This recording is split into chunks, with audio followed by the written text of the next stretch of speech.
Hari Om to all the Atmajyotis.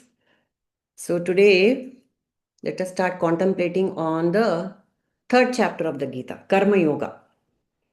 So before diving into the shlokas themselves, let us do a little, let us discuss what we know about it. Okay. So what do we know about karma? What is our understanding of karma as of now? What is karma? General The understanding. immediate work at hand. Work at hand. Immediate work at hand. Okay. Doing our duties. Doing duty is karma. If I don't do my duty, I do something else. Is that not karma? Indra. That is also karma only. Whatever we do is karma only. Whatever we do is karma. Anu? We cannot live without doing karma because that's the part of our activity in life from the time we take birth. Yes. Very nice. Correct. Anything else? Whatever we And think also becomes karma. Yenama? What? Whatever we think, Think, that is think. also Manasa. not only Kaya, vacha, action. manasa. Correct. Right. Yeah.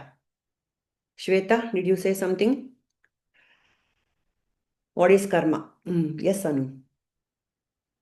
every karma which we do is done with the intention of selfless service. It becomes spiritual practice.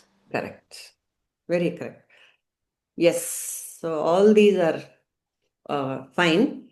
What is the technical definition of karma in the Vedic tradition is whatever is given in the karma kanda portions of the Vedas, that is karma. That is generally known as karma. So whatever that yagna, yaga we do, the ritualistic pujas, that term is given as karma for all that.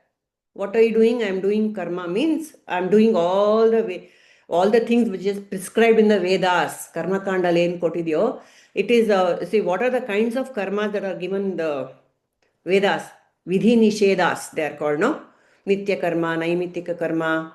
All these are given the term karma. Vidhi nisheda. Don't do this. Even the things that you are not supposed to do, they're all coming in that karma kanda portion of the Vedas.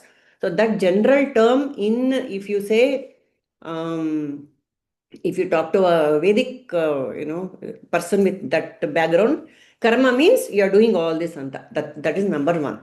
But practical definition is any response to the world outside me, from me, is karma. Whatever I respond, that means, like Kamla said, my very thought is become a karma. Because everything is a response to the environment around me.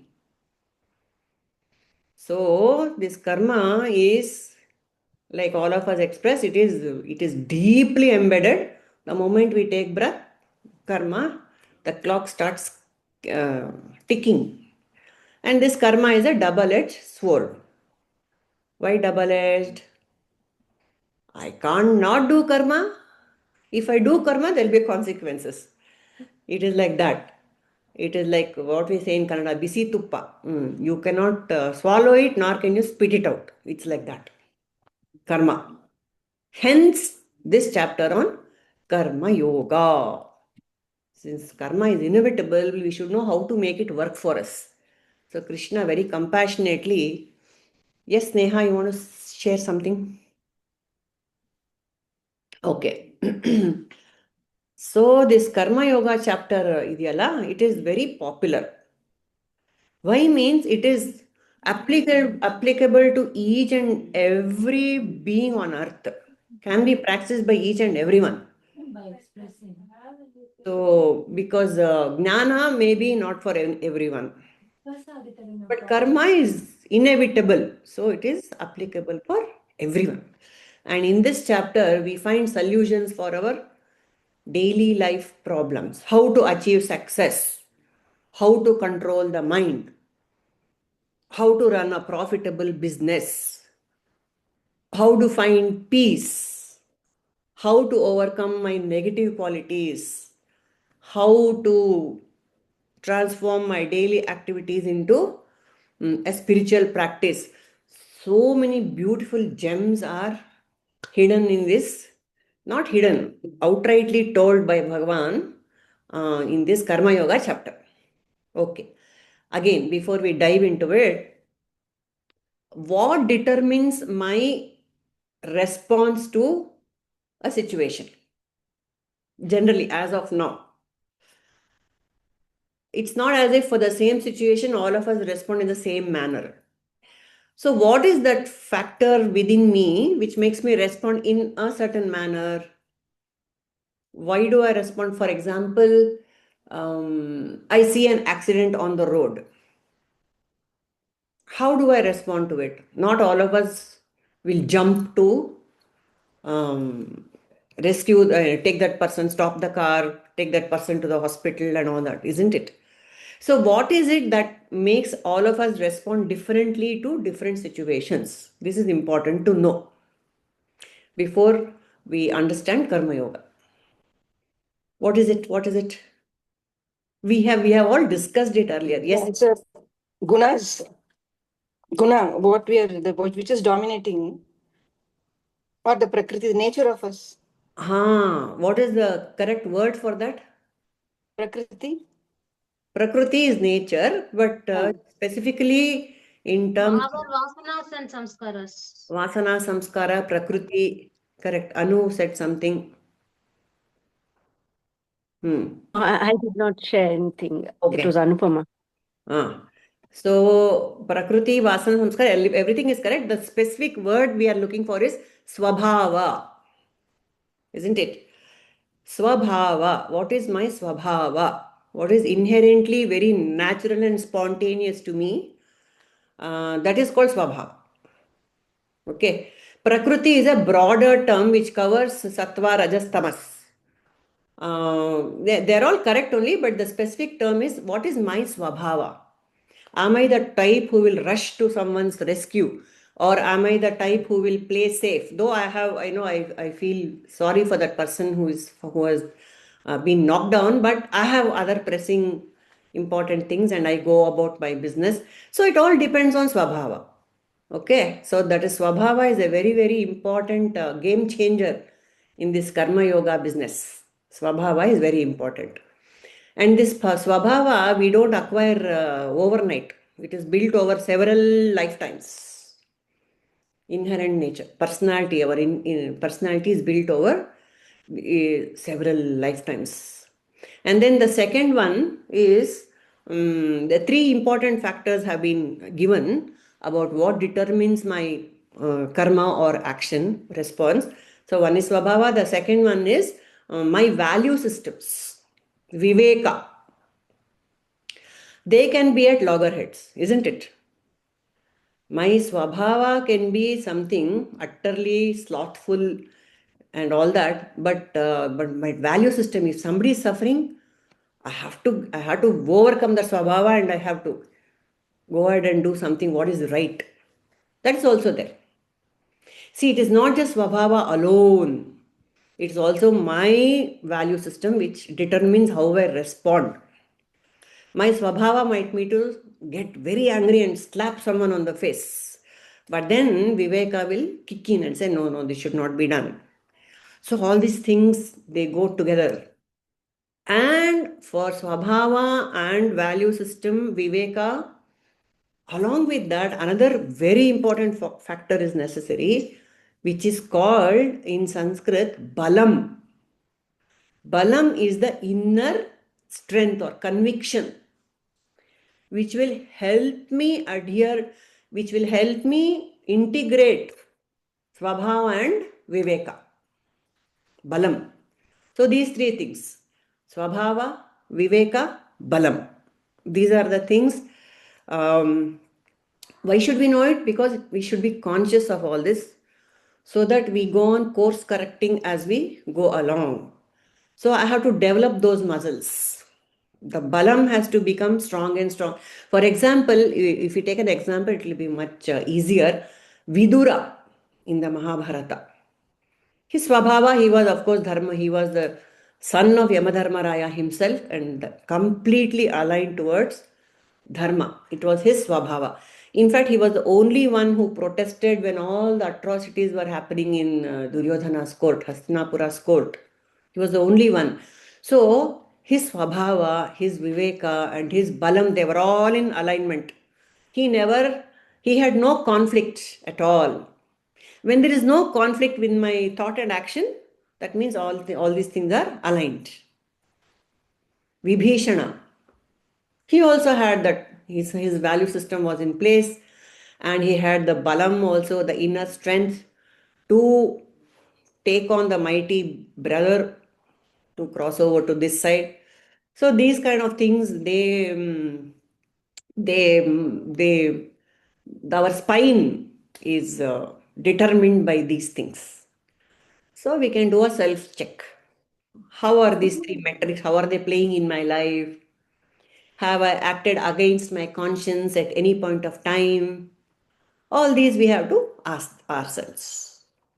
Am I largely, yenappa, Kamala? I could not understand the meaning of balam. What do you Ah, mean by balam? Balam is the inner strength. Balam is the inner strength to act according to my Viveka plus Swabhava put together. Suppose Vibhishana, he is a dharmic fellow compared to he knew that. Huh? So he knew that his brother was wrong, and then he had his swabhava was, though he was in a Rakshasa clan, he was Sattvic fellow, that is his swabhava. Viveka also told him that yes, what my brother is doing is wrong. But if he did not have the balam, he would not have crossed over to Rama's camp, isn't it, Kamala? Okay, so So moving against one's own sattvic swabhava, he overcome it and he went to the right place. no. He was Sattvic, and he had the Viveka also that Ravana was wrong. But to go against such a powerful character, he is the king and he is the very cruel, he is very powerful, and he is his own brother. Mm. Go against him. Acha, That okay. it requires balam, no. All right. But that is not how you are saying that Vidura also had that. Vidura had Balam not, he didn't cross over to any camp. See, these are different examples. No, But no. Vidura had the conviction to stick to his principles. Principles. Okay, Is different it kind. same as determination, Purnimaji, determination and stand up for something right? Yeah, he stood up for his value systems. He Right. stood up for them. Whereas none of the other fellows did it. Bhishma didn't do it. They were all compelled by some other, considerations. Bhishma, Drona, all these people. But Vidura was the only one who told Dhritarashtra, stop this nonsense.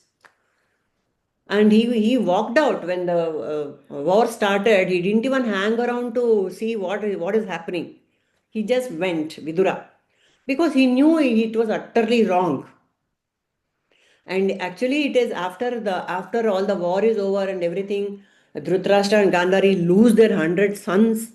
And then it's still that Dhritarashtra and Gandhari, they continue to live with in Hastinapura with Yudhishthira's family. And Vidura comes back and tells his brother, what are you doing, man? Time is going. This is time for Vanaprastha.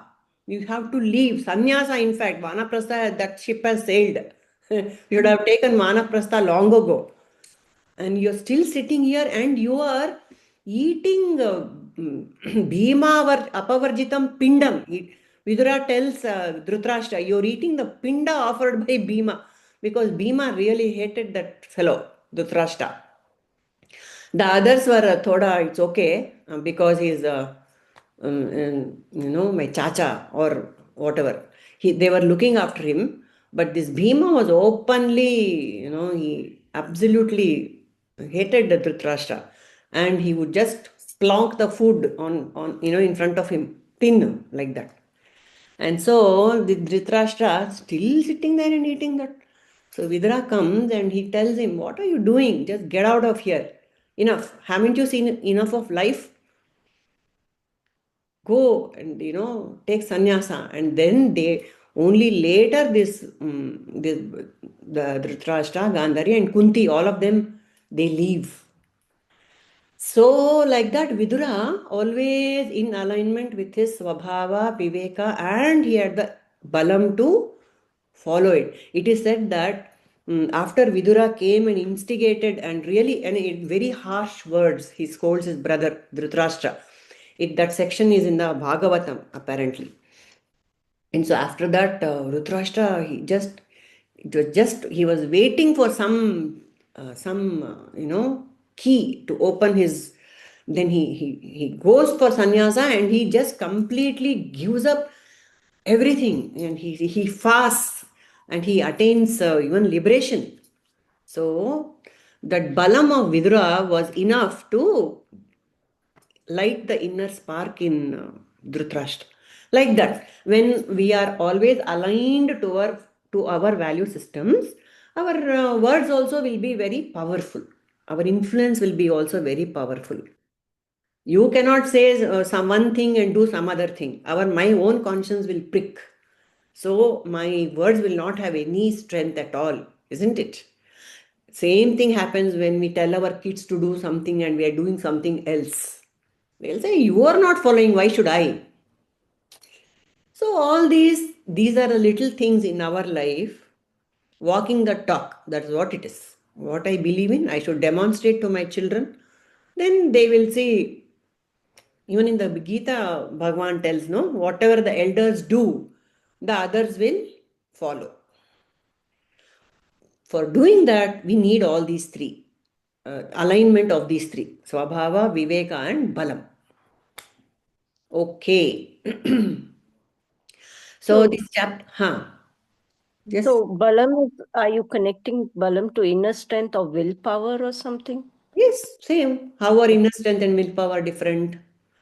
Okay. Simple things like I have severe sugar, say, then I should not be eating sweets. Even that simple thing requires balam, no anu. It requires viveka. If my swabhava is I love sweets, then I have to rein that in. And then the willpower is extremely important for everything. See, any doing requires willpower, Baba. It is so difficult. That mind and everything, the whole faculty has to be activated to do something. Anything. Bad or good or bad or ugly, anything. All these three are activated all the time.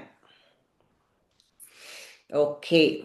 So the solution to make all this easier, it's so difficult when you put it in these terms. It sounds very overwhelming, this karma business. So the solution is karma yoga.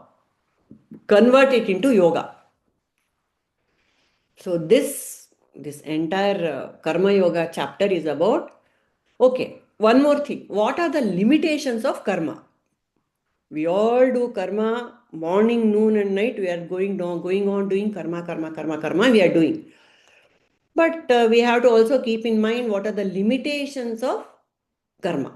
We have done that in the second chapter because Bhagavan has given us an introduction to karma yoga in chapter 2. And we discussed this also, limitations of karma. Yes, please, one word, one sentence. What are the limitations of my karma? In upper limitation. Bad karma. I'm so sorry. I'm not able to reflect on what we discussed. No, it's okay. It's But, all common sense. it can lead to bad. Bad karma can lead to bad. Double-edged sword. You Uh, don't know how it will turn, right?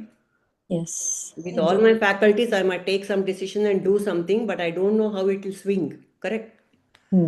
That means, yeah, Shweta. Then selfish. Purnimaji, I think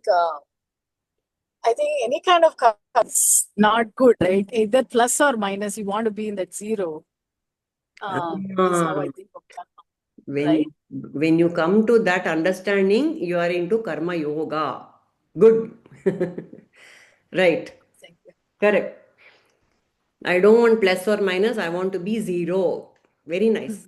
But does it happen? There's a limitation when I do karma with a intention. Correct. Yeah. If with an intention, let it happen like this. So there itself, I am putting a condition there over there. Alva? Yeah. That is the one thing about karma. It has a limitation. It has a limitation. What is the limitation? The results that come, they yield a result. That itself is a limitation. Arey baapre. Whatever I do, it has an immediate impact. That itself is a problem. It will go into some account, either debit or credit. Yes, like Sneha said, that is the thing. But then So another, yeah, Anu, Shweta.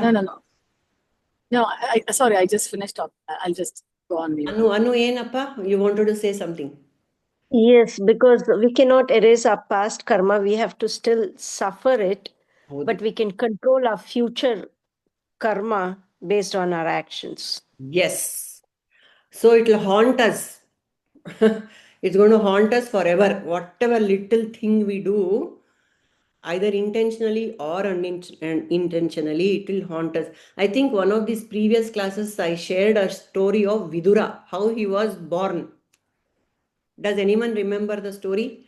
He is the son of, he is Yamadharmaraya himself, Vidura. So he is cursed by a rishi to be born on earth, to suffer one karma that he did. Imagine, Yamadharmaraya, who is the karma phala data, he is the agent. He himself does a Gora karma according to that sage. Anyone remembers? Okay, I will just recollect. So this rishi, this sage, when he was a young boy, no, he's a great tapasvi. He is very austere and he does all sorts of tapas. Yet he comes to a very gory end. His death is very painful and prolonged. So after he dies, he goes and asks this Yamadharmaraya, why I have been such a sattvic fellow, I have taken care to do nothing wrong in my life, yet my end was, and there was no prarabdha business, I guess. So he said, why did you give me such a bad death? So Yamadharmaraya says, when you were a child, you had cruelly killed an ant. You had put it under your feet and you had smashed it to death. That ant had suffered a lot. So you had to undergo that karma. So the sage gets very wild. He said, what do you mean you are punishing a mere child for a karma you didn't even know? What will a child know about good, bad, I should do's and don'ts? What will a child know? So it was a wrong decision on your part. And so that sage curses Yamadharmaraya. You go and you be born on earth and you see how people behave or something like that. And so that's how Vidura is born. So why did we go there? Yeah, any karma we cannot escape. We cannot escape it. It is going to haunt us. So any action will yield result. That's the limitation of karma. Any action will yield result. And number two, and in daily life, whatever action we do, those actions very anitya. They are very temporary results. Like I take care of my health or wealth or whatever things I do, very limited time only it is valid. It will haunt me. That is one aspect. Number two, immediately for my practical life purpose, very, very limited. I eat. Again, I become hungry. So any karma has got very limited bandwidth. Lifespan of that karma, what I do is very... Today I take suppose I have invested in the stock market. Every day I need to monitor. Very limited. I cannot do something and relax. You never know. The market is so dynamic, isn't it? So this karma thing is the temporary. It's a temporary, today what I do only for today. Tomorrow I again have to do. That is another factor. And the third one is inevitability of action. One cannot avoid. For these reasons, can I stop acting? No, I cannot avoid action at all. Even the manasa karma will continue when even the external activities cease. In the dream, again karma is happening. But however, there is no karma phala for things I do in the dream, fortunately. Why not? Had you thought about it? If I murder someone in my dream, will I be punished? Will I be or not? Well, I think the punishment might not be severe, Nirmalaji, but the thought of that negative thought will yield some kind of punishment. Mm-hmm. What do you think, people?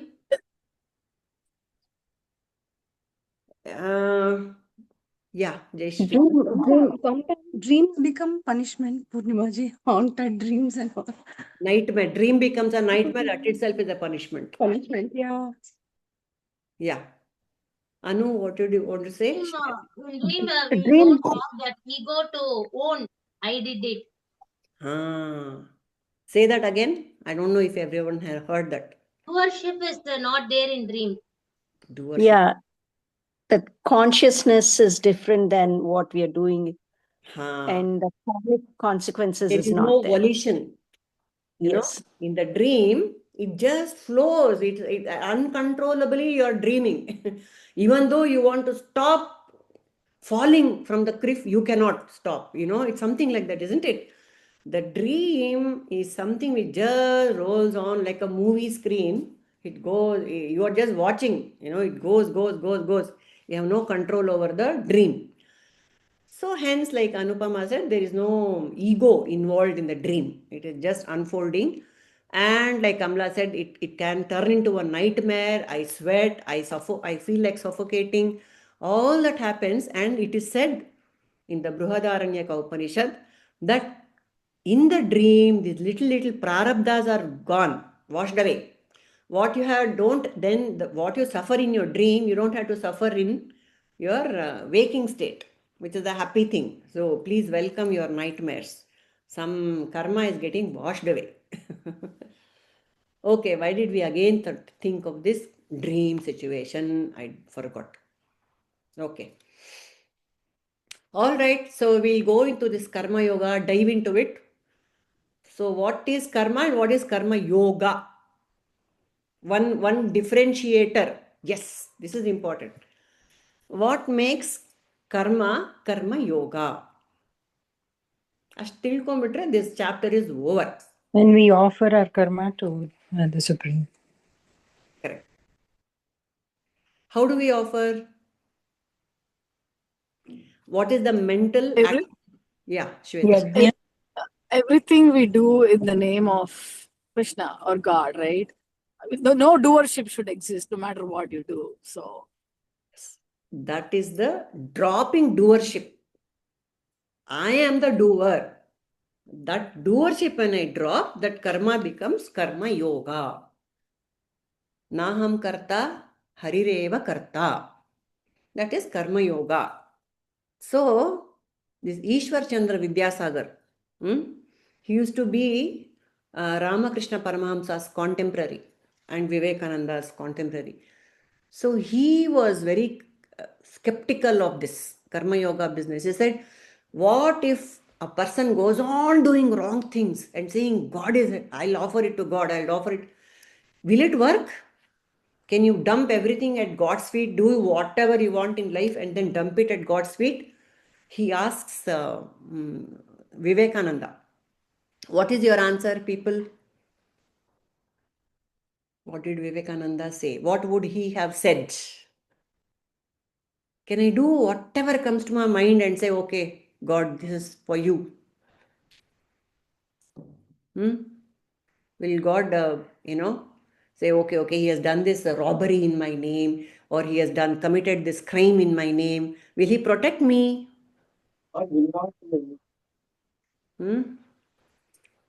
What is the answer? What does it? So when we feel that God is always there with us and He is watching us every time, then we will not do any bad things. No. Beautifully said.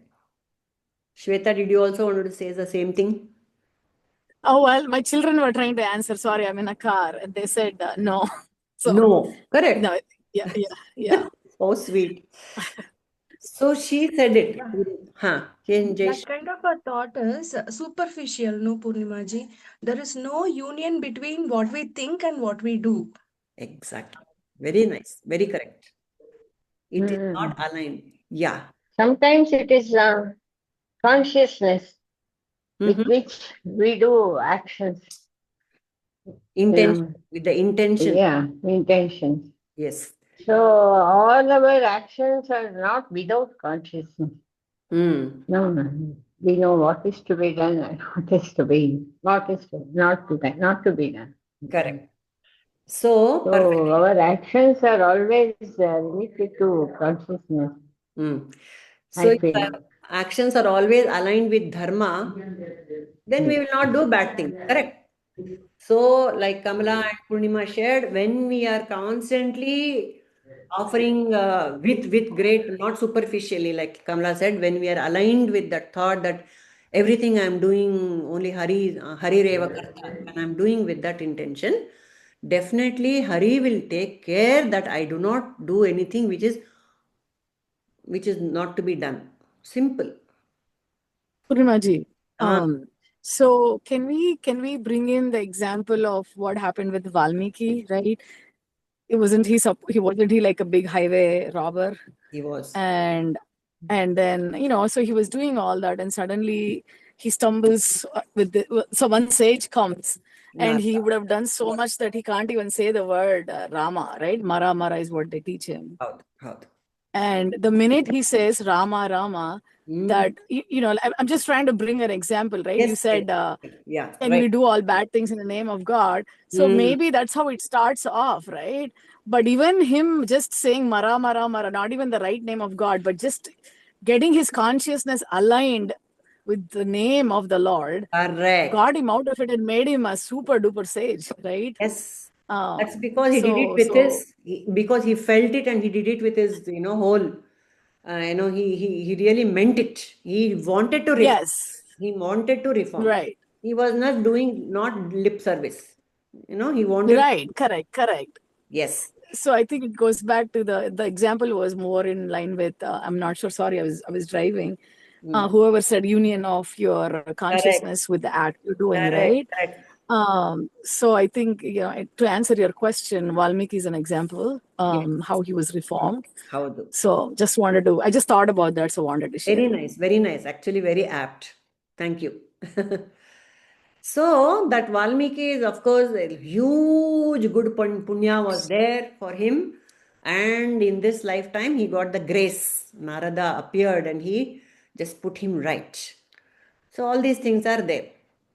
And so for this Vishwachandra Vidyasagar's question, Vivekananda said, you will be surprised. He said, yes, even though you do lip service and say, God has done it, even though you do it, that very attitude of that even when you utter the words that God has done it, it will start transforming you from inside.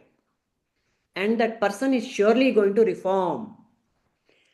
So even all of us also, we cannot be very sure that, we will always do right karma. We might snap at someone, we might be rude, we might be unfairly judging someone. All this happens in our daily life. No. Yes or no? It does happen. We cannot always be so conscious that I'll do utterly the right thing all the time. It's kind of impractical to expect that of myself. So what I do at the end of the day, I don't know. It's it's actually there are only two yogas. What are the two yogas in the Bhagavad Gita? Jnana Yoga, Karma Yoga. Ashte. There is no Bhakti Yoga separately. Because karma done with the attitude of Bhakti is Bhakti Yoga. Ashte. There are only two major, in this Karma Yoga only God says, there are only two yogas, Jnana and Karma. So, even when even when my conscience is pricking, when I'm unhappy with what I have said or done, then when I offer it to God, but that sincerity, when I offer it, at the end of the day, I offer it to say, I have done this, it's your karma, now you take care of it.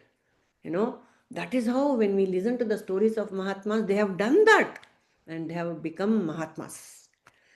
Don't forget God at the end of the day. That's all. Don't forget. When I'm acting, maybe I'll forget. So, but the end of the day, I offer it all. So that is karma/bhakti. I have a doubt, Purnima. Yes. So in the 5th chapter, Hmm. one of the shloka mentions that God is not responsible for the action coming out of our free will. Free will. Howdu. How do we connect this particular teaching? Ade, when we are acting, free will al madbirtivi.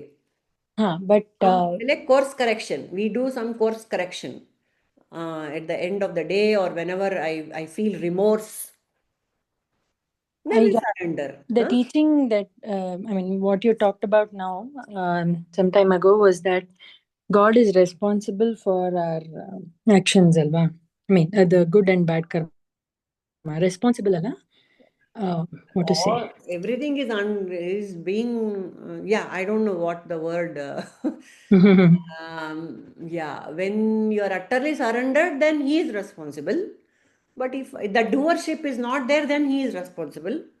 But when I feel I am the doer, then I am responsible. That prarabdha will kick in. All the karma, phalas and all will kick in. But when I recognize it, see, unconscious behavior is a problem here. When I acknowledge and I do some course connection and I pray or offer it to God, not that everything will be mitigated in one wave of a wand. No. But then the transformation will start happening within me. That is how God's grace will flow. The transformation within me is the grace of God. And ultimately, the transformation is the grace of God.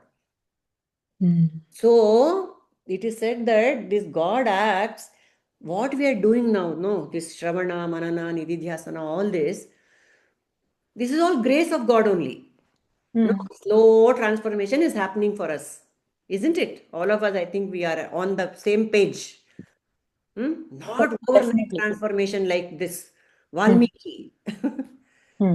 This is low potency grace.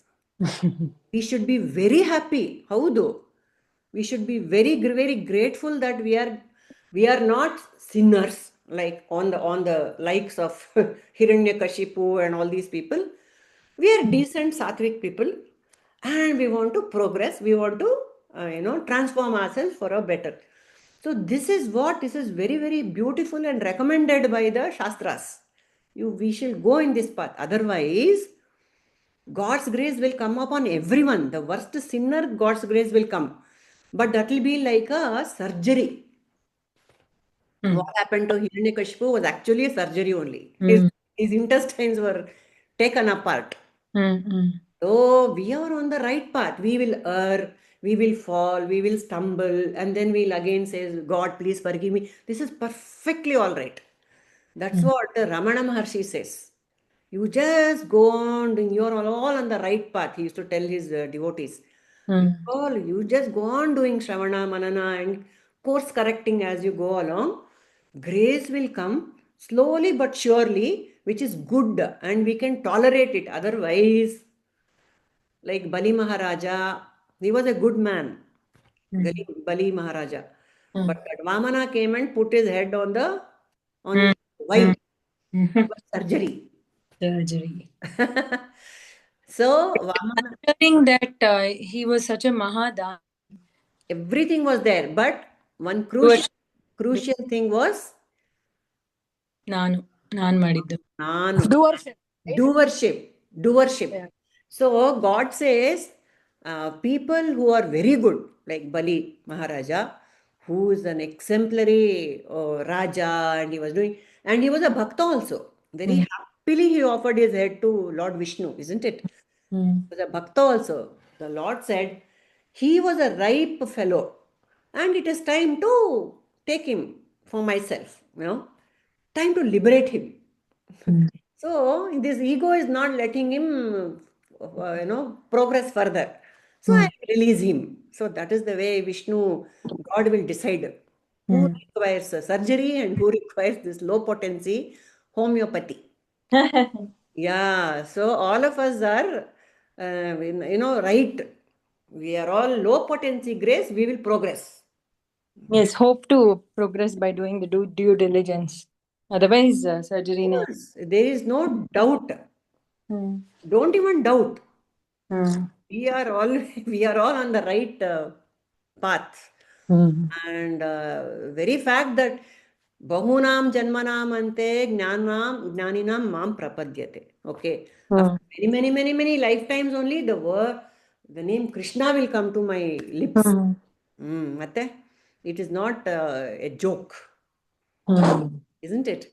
So what did Shankaracharya say? Three things are very precious. Huh? Manava Janma, number one. Four, one tick. Number two, Mumukshutvam. I want to know. I want to know, is there any purpose to life? That is second one also tick. Fourth, third one is Mahapurusha Samshaya.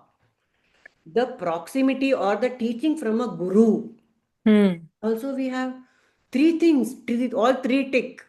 But we are in the top 0.5% of human population.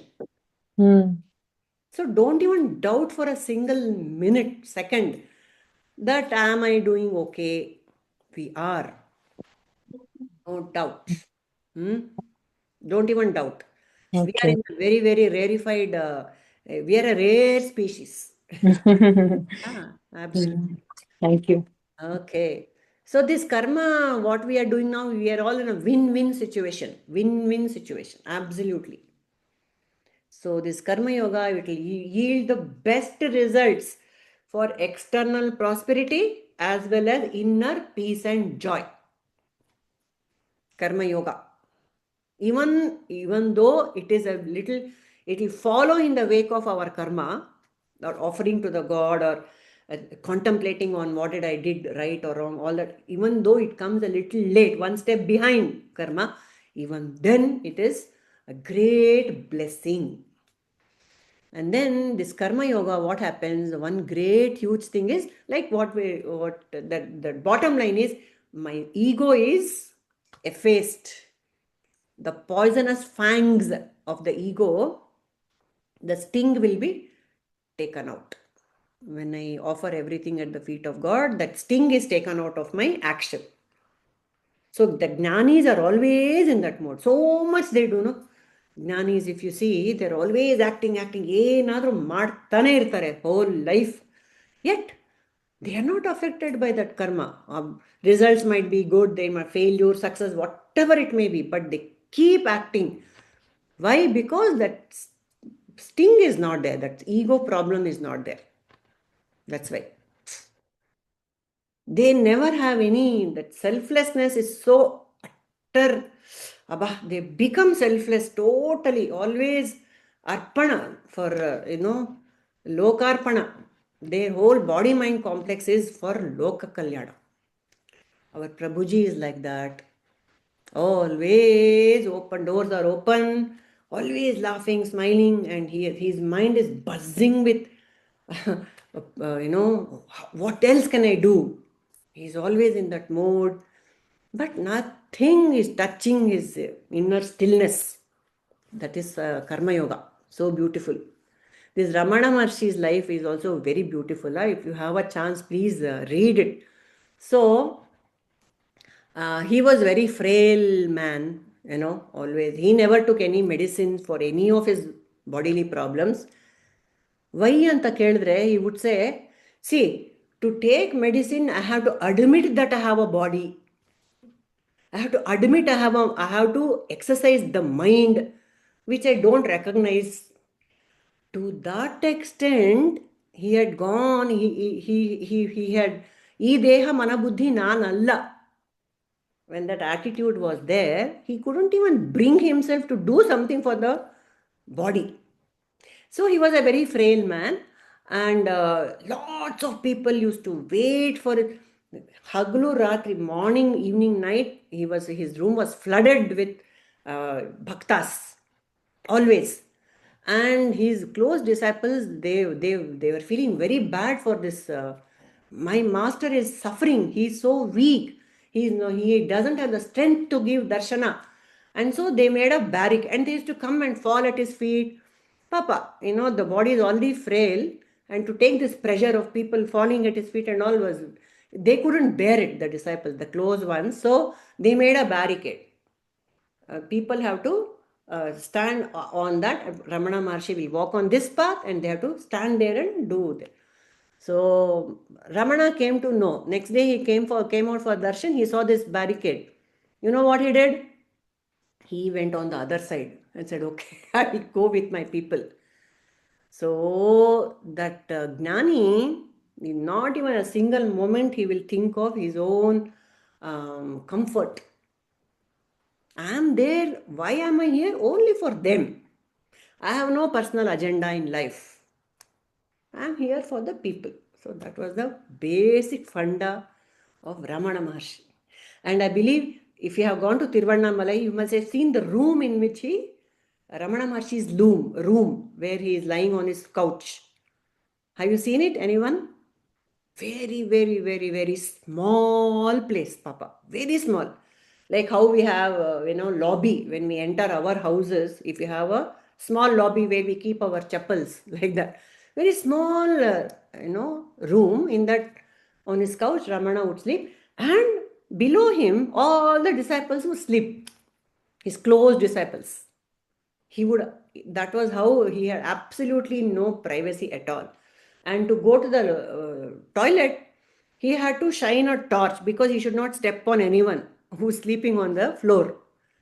And he would shine a torch on his tummy so that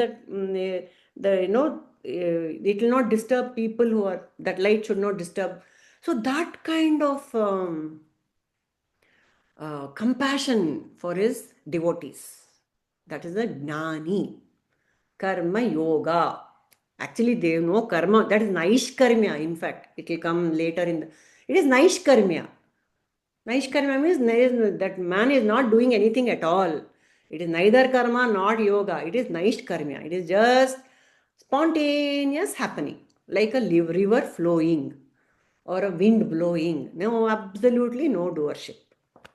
So, yes, all these things Krishna will tell us in this chapter of Karma Yoga. So, quickly to say what all is there in this chapter, Arjuna asked the question, "Tell me properly whether karma is better or jnana." Actually, shall we just do the two shlokas? Do we have time? Or we can start the shlokas from the next one. So to give a recap, to give a bird's eye view of what is in store in this chapter, Arjuna is again in a confused mode. After listening to all that, he says, "Now Krishna, you are confusing me. You said jnana is good, then you said karma is good. Now I am confused. And tell me properly, should I do jnana or karma? Should I take sannyasa or should I go ahead and fight this horrible, terrible war?"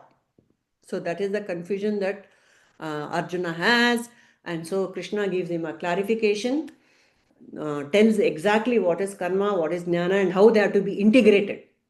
So that will come in this chapter.